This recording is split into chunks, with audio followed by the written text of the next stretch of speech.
Nós vamos estudar agora a prisão preventiva consoante as disposições previstas no CPP, nos artigos 311 e seguintes. Então, começando pelo cabimento da prisão preventiva, ela ocorre em qualquer fase, tanto da investigação policial quanto da fase do processo penal. Caberá a prisão preventiva a requerimento do MP, do querelante ou do assistente, ou por representação da autoridade policial, do delegado. Razões para decretação. A prisão preventiva poderá ser decretada como garantia da ordem pública, da ordem econômica, por conveniência da instrução criminal ou para assegurar a aplicação da lei penal. No caso, por exemplo, de obstrução da justiça, ensejar assim uma cautela para que não sejam, por exemplo, destruídas provas, entre outros motivos. Da mesma forma, é razão para a decretação da prisão preventiva, quando houver prova da existência do crime, bem como indícios suficientes de autoria e de perigo gerado pelo estado de liberdade do imputado. A prisão preventiva também pode ser decretada, mais uma hipótese, em caso de descumprimento de qualquer das obrigações impostas por força de outras medidas cautelares, né? Por exemplo, penas restritivas de direito que não forem cumpridas, entre outras hipóteses. A decisão que decretar a prisão preventiva deve ser motivada e fundamentada em receio de perigo e existência concreta de fatos novos ou contemporâneos que justifiquem a aplicação da medida adotada. Os senhores e senhoras vão ver aí que nós vamos entrar agora em várias disposições incluídas no nosso ordenamento penal pela Lei 13.964/2019, justamente dificultando, entre aspas, a prolação de uma decisão em sede de prisão preventiva, que foi uma reação do Congresso Nacional a toda essa fase que o Brasil passou, não é? Com muita prisão de muitos poderosos. Não estou dizendo aqui que está certo ou errado, mas ensejou realmente essa reação, até por eventuais abusos que foram cometidos em prisões preventivas. A prisão é última ratio, só pode ser tirada a liberdade da pessoa, principalmente preventivamente, quer dizer, não foi adentrado ao mérito, não transitou em julgado a sentença condenatória penal. Então, realmente, nesse aspecto, o legislador tem toda a razão. Vamos em frente. Nos termos do artigo 312 desse Código, será admitida a decretação da prisão preventiva nos crimes dolosos punidos com PPL máxima superior a 4 anos. Então, para crimes cuja pena prevista em lei máxima é menor que 4 anos, não há o cabimento de prisão preventiva. Ela não pode ser decretada. Se tiver sido também condenado por outro crime doloso em sentença transitada em julgado, admitida a prisão preventiva, exceto para efeito de residência, não prevalece a condenação anterior, se entre a data do cumprimento ou extinção da pena e a infração posterior, vou retornar para melhor fixação, se entre a data do cumprimento ou extinção da pena, ou seja, desde que cumpriu a pena, não é? Acabou de cumprir, e a infração posterior tiver decorrido um período de tempo superior a 5 anos, então não causa reincidência.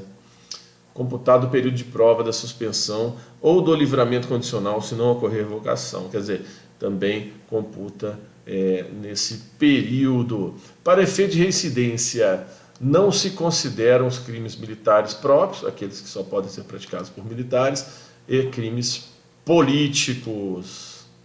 Se o crime envolver violência doméstica contra a mulher, criança, adolescente, idoso, enfermo e pessoa com deficiência, também é admitida a prisão preventiva em qualquer hipótese.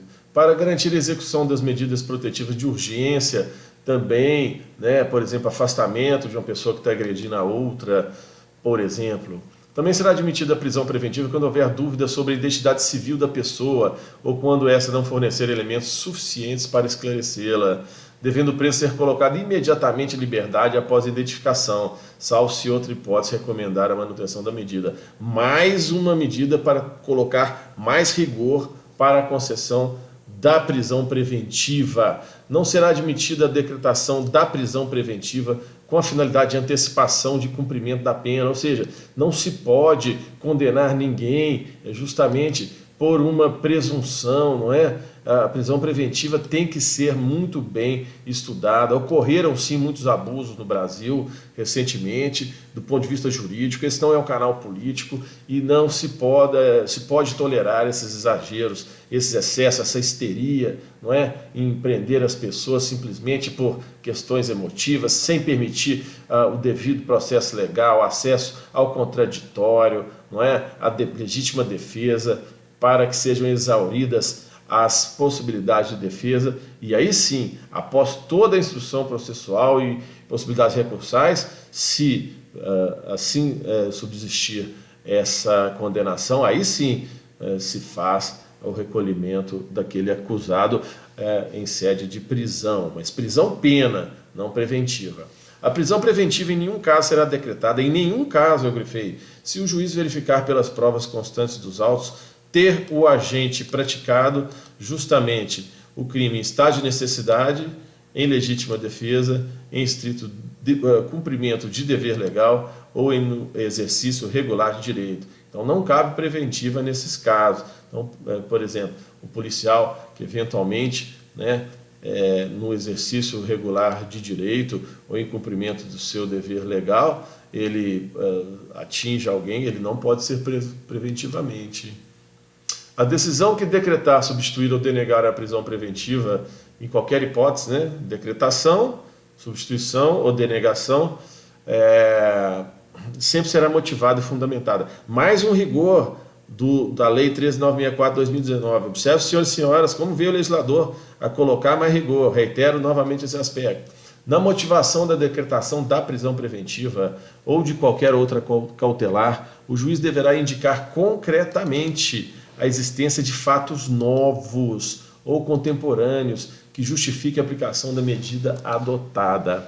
Inclusive, pode ser, o próprio magistrado pode responder por abuso de autoridade. Foi uma outra lei que veio nesse sentido, tem até no canal um mapinha aí para quem quiser apreciar a matéria. Então, uma coisa liga com a outra. Não se considera fundamentada qualquer decisão judicial, seja ela interlocutória, sentença ou acórdão, também na mesma linha. Limitar-se a indicação, a reprodução ou paráfrase de ato normativo sem explicar sua relação com a causa, empregar conceitos jurídicos indeterminados sem explicar o motivo também não é considerado fundamentação para efeito de decretação de prisão preventiva, bem como invocar motivos que se prestariam a justificar qualquer outra decisão, tem que ser objeto daquele caso concreto em tela. Não enfrentar todos os argumentos deduzidos no processo, capazes de, em tese, infirmar a conclusão adotada pelo julgador, ou seja, em dúbio pro réu, resumindo, limitar-se a invocar precedente ou enunciado de súmula, sem identificar seus fundamentos determinantes, nem demonstrar que o caso sob julgamento se ajusta àqueles fundamentos, também não considerada fundamentada a decisão, não pode ser considerada prisão preventiva para essas hipóteses, cabendo justamente pela ilegalidade a sua revogação. O relaxamento, deixar de seguir enunciado de súmula, jurisprudência ou precedente invocado pela parte, sem demonstrar a existência de distinção no caso em julgamento ou a superação do entendimento. O juiz poderá, de ofício ou a pedido das partes, revogar prisão preventiva nas seguintes hipóteses. Olha, outra inovação. no correr da investigação ou do processo, verificar justamente a falta de motivo para que ela subsista. Ou seja, existia, em hipótese, aquela justificativa inicial, porém aquilo já perdeu o objeto de alguma maneira, então deve ser reavaliada justamente em ordem transversa, bem como novamente decretá-la se sobrevierem razões que a justifiquem. Ou seja, essa flexibilidade, porque prisão preventiva não é para, apesar da lei permitir que a pessoa fique por tempo determinado, ela não se presta, principiologicamente, a essa utilidade. Não é? A prisão decretada, a prisão preventiva decretada, deverá o órgão emissor da decisão revisar a necessidade de sua manutenção a cada 90 dias. Olha aí, outra inovação, para evitar realmente abusos nesse sentido, mediante decisão fundamentada de ofício, ou seja, tem que fundamentar a manutenção do preso preventivamente de 90 em 90 dias, sob pena de tornar a prisão ilegal, e pode ser inclusive pedida a soltura desse preso, justamente o relaxamento dessa prisão ilegal. Então, sendo assim, terminamos essa explanação. Para quem quiser adquirir um mapa mental completo em HD dessa apresentação, a qualidade gráfica está muito boa, tem o banner digital que é fornecido também para os senhores e senhoras, e acabam também colaborando conosco por um singelo preço. Aí abaixo estão as instruções, e agradecemos pela crescente audiência do canal e desejamos bons estudos a todos.